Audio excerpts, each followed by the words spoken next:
this week's edition of the Pete Mezzetti Show. I'm Pete Mezzetti. We are on location at Luigi's Restaurant in Old Saybrook. We would like to thank Lenny DeBella and the staff of Luigi's for hosting us this evening and making us feel so welcome. My guest this evening is Matt Pugliese, who is with the state of Connecticut with the Economic Development Committee. Matt, welcome. How are you, my friend? I'm doing well, Pete. How are you doing? Thanks for having me. Thanks for coming down. Yeah. So what exactly do you do for the CEDC? Yeah, so the Department of Economic and Community Development for the state of Connecticut is a really big agency. Right. Sometimes I feel like it's the potpourri category on Jeopardy because there's a lot of different things that are under the umbrella. So we have our Office of Community Development that handles capital building projects, new sidewalks and streetscapes and new community centers. We have our Office of Brownfield Redevelopment that cleans up contaminated and abandoned properties, things that were used a couple generations ago to, make things, and now we're not making things that way. And, the way that we handled the chemicals has contaminated the ground and needs to be cleaned up before we can redevelop them. Right. We have our state historic preservation office, so making sure that we keep all of these great historic buildings that we have from the hundreds of years here in Connecticut. As we redevelop, we want to make sure that we don't get rid of those really great assets that we have in communities that make our downtowns and our main streets the exciting places they are tourism-wise. We have our Connecticut Office of Tourism is located there. The state's chief marketing officer, Anthony, is driving that, with a lot of pizza-focused conversation these days. We have our Office of Manufacturing. We have our Office of Business Development. We have our Office of Small Business. We have the Office of Innovation that is focused on kind of the new innovation economy. So that's why I say it's like the potpourri category. There's a lot within that department, and it's not just that things got squeezed in. We also have the Office of the Arts, Office of Arts and Culture.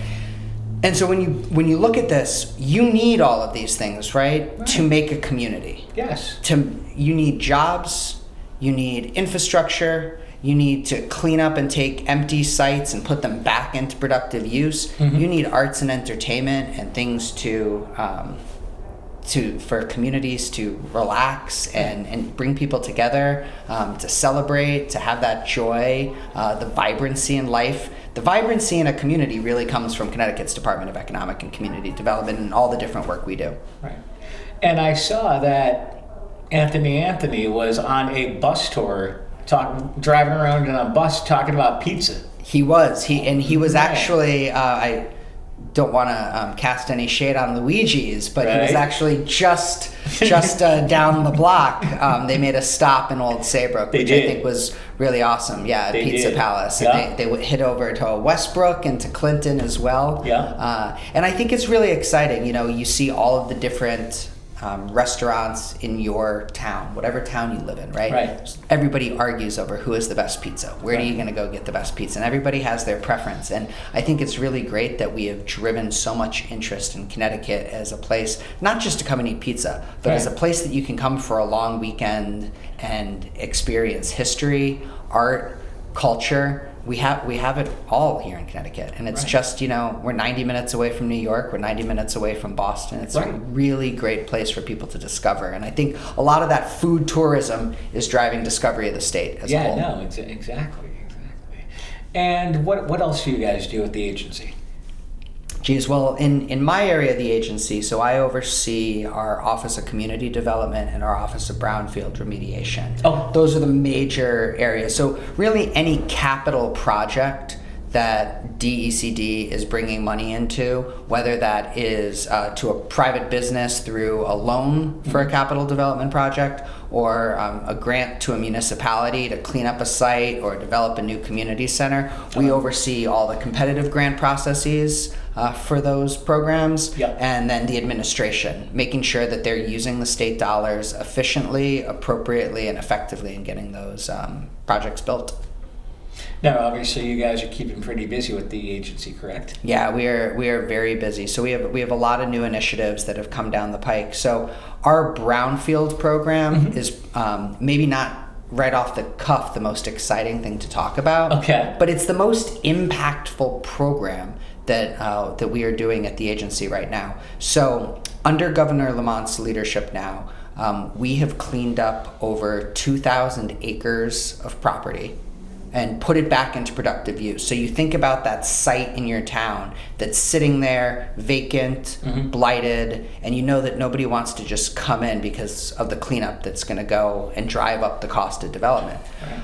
But all these old manufacturing sites were usually down in the center of towns, right? So people could just walk out the door and, walk to work every day. Exactly. And redeveloping these sites in the center of our communities puts them back onto the local tax rolls. Yeah. They knit those communities back together. There's the public health benefit of cleaning them up.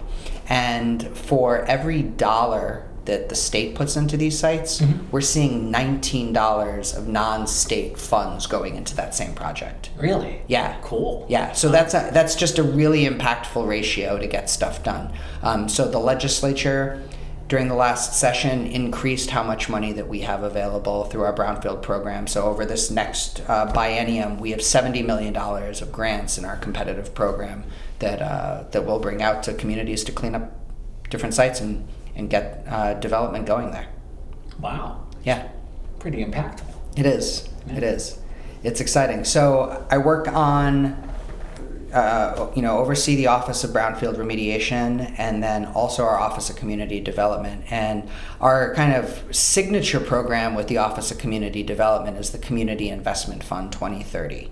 And that is a program that we started in 2022. That's when I came to the department to start to stand that up. But Governor Lamont and the legislature put together this program as a targeted way to make strategic investments in municipalities. So it was an $875 million commitment from the legislature and the governor to invest in projects that are going to have a transformational impact in the state. And they put really broad guardrails on what these projects could be. So they could be cleaning up blight, they could be new pedestrian streetscape and safety improvements, they could be climate resiliency, it could be housing, it could be public facilities like community centers, or it could be a little bit of all of that. And so far we have gone through 7 rounds of competitive applications. We've received billions of dollars worth of grant applications through hundreds of applications now in each round. And it's made it a very competitive and very popular program to get projects done. And so some things that I could just call out as good examples. In New London, not too far from here, they recently this summer cut the ribbon on a brand new community center down on the water. Amazing facility, really awesome, and really important for kids growing up in New London that they have the opportunity for healthy after school activities, the ability to take swim lessons when they're little. They didn't have a community pool to do that. Community Investment Fund helped to finalize and go in with the city's funding to that project to get it done. So we put in the last $5 million to get that done. Another really exciting project that Community Investment Fund has supported is in Bridgeport. Okay. You might have seen recently, just a couple of weeks ago, they did the first major implosion of the PSE&G power plant down on the water. Yeah. That is being funded through the Community Investment Fund at the Department of Economic and Community Development. So, really? Yeah, in September of 23, we made an award for $22 million towards demolishing that plant and getting that neighborhood out from under, the blighting, polluting influence that power plant in a residential neighborhood had. It opens up that development for 22, 23 acres of property on Long Island Sound in our state's biggest city, right by the train station, right by the ferry terminal, and right next to an amazing park that Olmsted designed, down there at Sound Park. Yeah. So those are the kinds of exciting projects that we're working on. Community Investment Fund, we're not the Department of Housing. No. but we've funded so far in 3 years over 1,000 new units of housing. Wow. All having some sort of affordability component to it.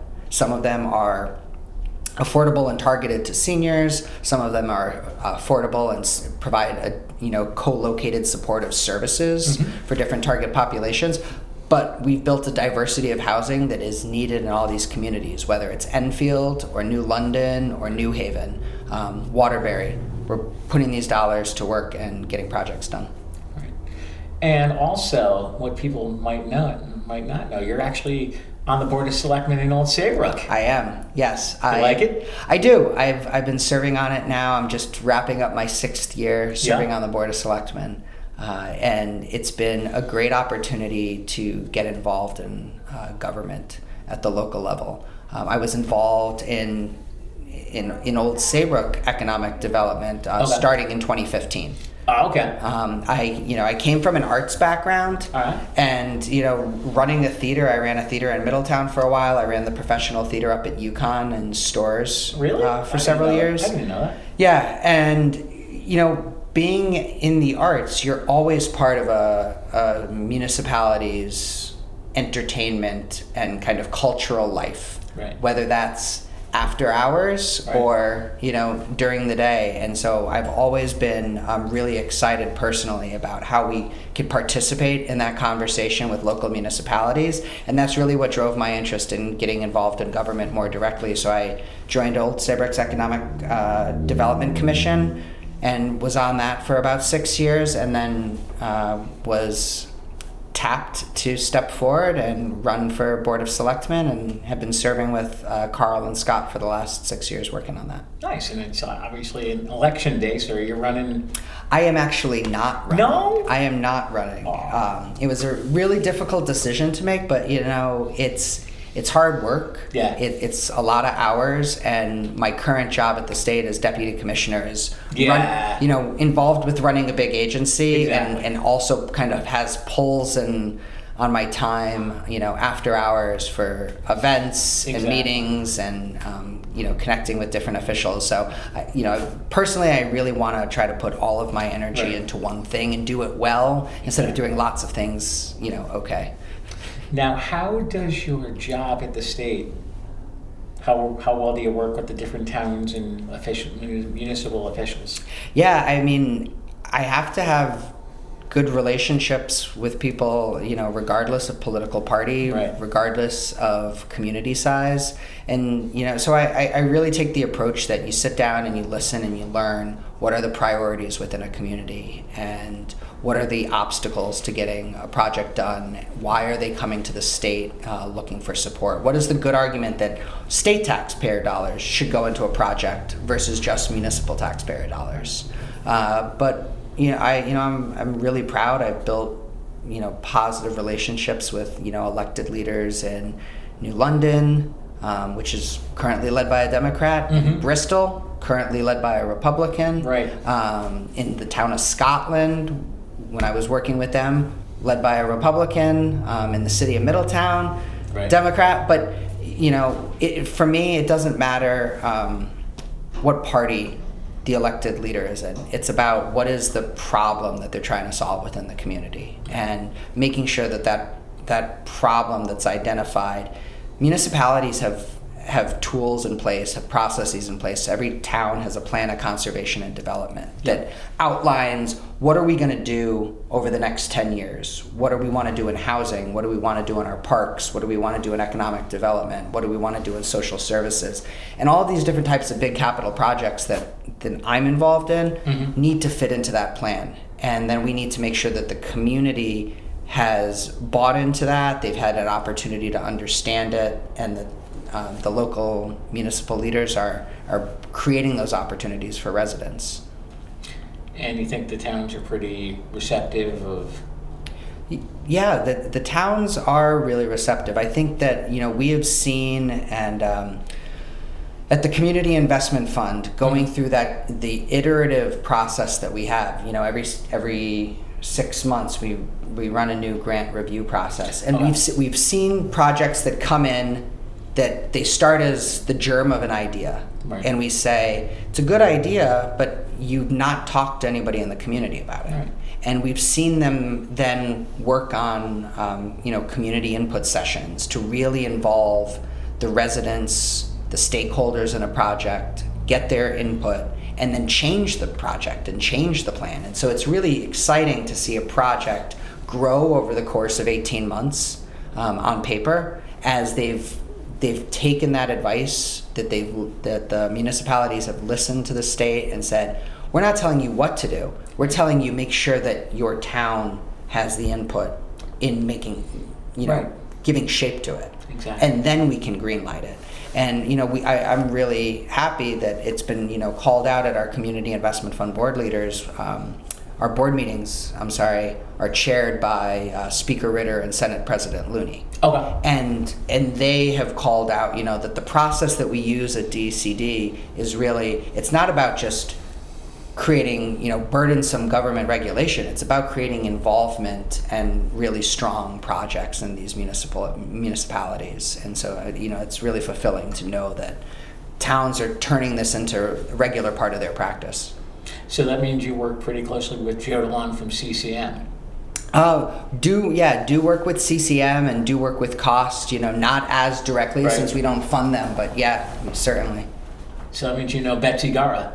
I from do. COST. Yeah. She's a regular on the show. Oh, great. Yeah, she's Great. a really nice person. Yeah. That is the thing that I see. I have the benefit of getting to drive and visit communities all throughout the state. And in doing that, you get to see all of the people that are working so hard as municipal servants. Right.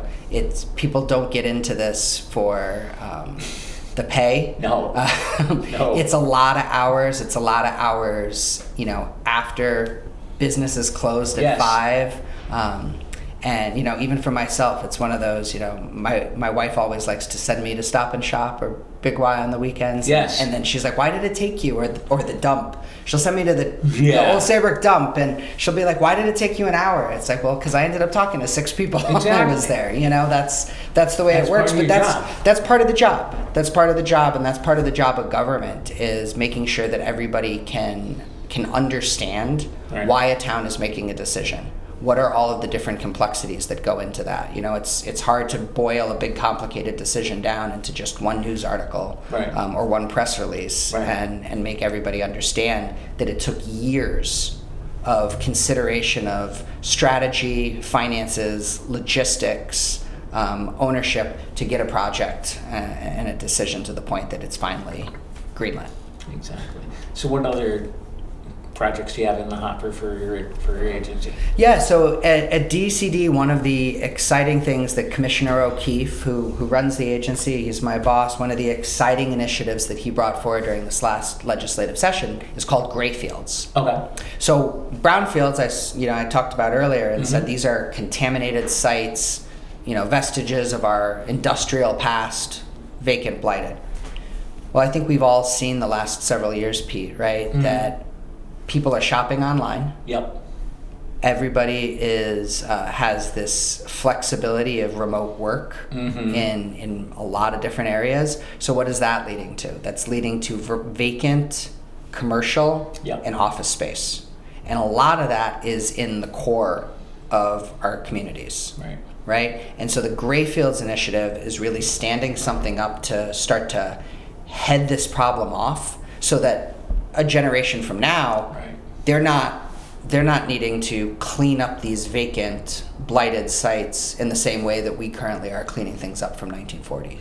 Yeah. Right? So the Grayfields Initiative is focused on finding underused and vacant commercial and office space and repositioning it.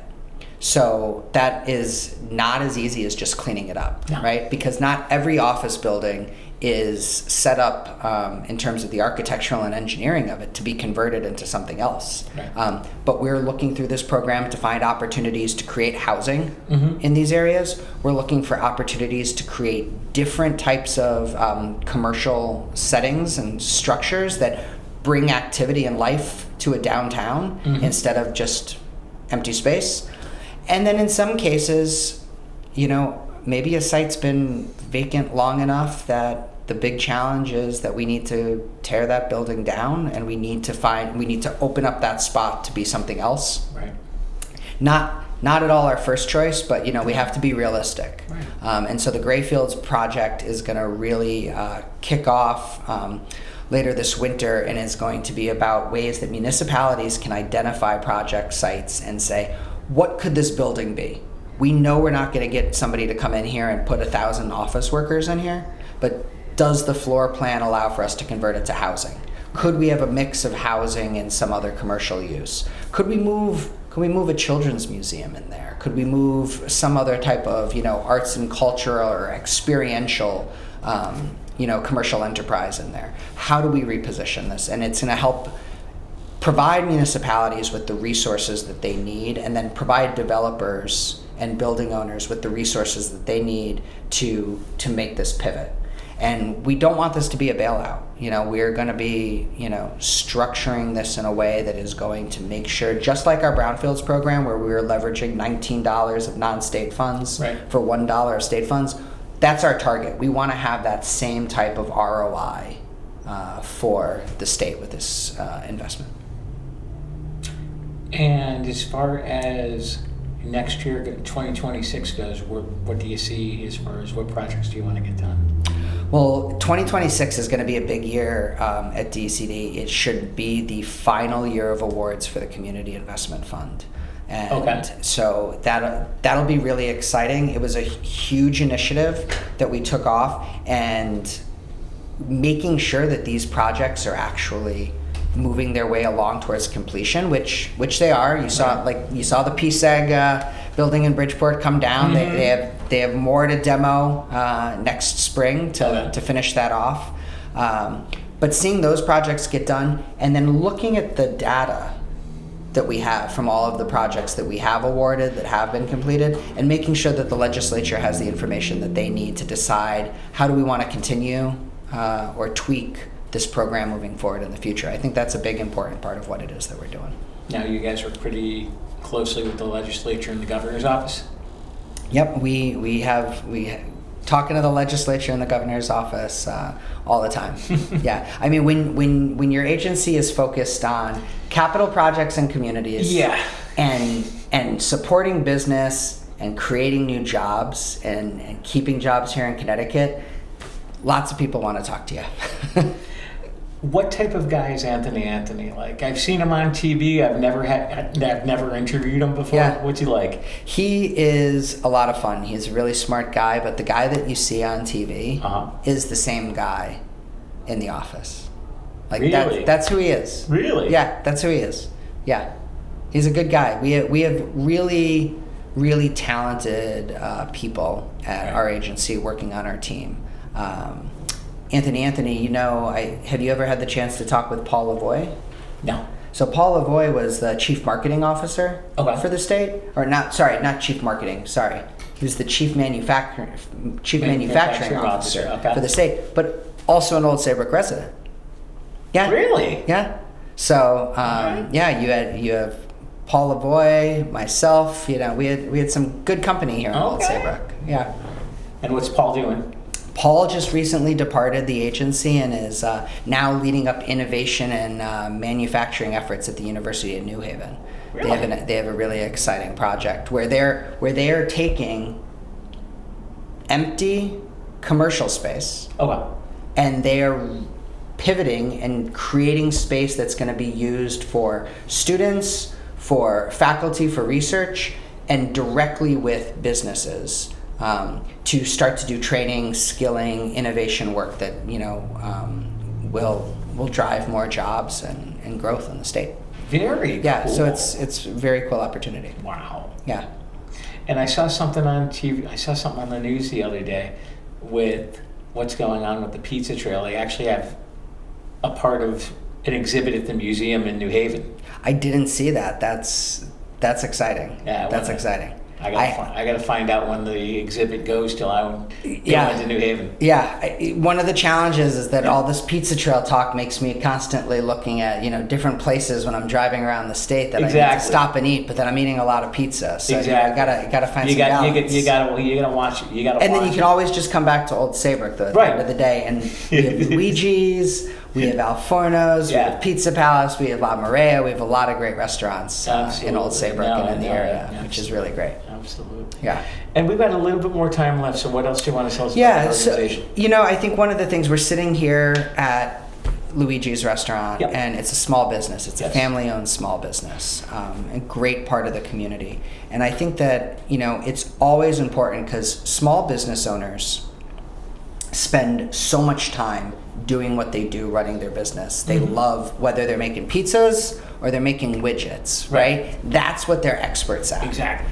And I think that it's really important to know that at DCD, we have an Office of Small Business that can connect them with the different resources and support services that they need. We have a low interest lending program, so if there are exciting opportunities for them to look for expansion, we can help them with financing that and getting it to move forward. But the backbone of our communities are the small businesses, and DCD stands ready to be able to help them. And if people want more information on DECD, where should they go? They should just Google the Connecticut Department of Economic and Community Development. It'll take us right to our website. And all the information is there? All the information's there. Matt Pugliese, I want to thank you for some time, and hopefully we'll see you soon. Sounds great, Pete. Thanks very much for having me. Thanks, Matt. On behalf of Matt Pugliese, I'm Pete Mezzetti. Thanks, good night. We'll see you next time.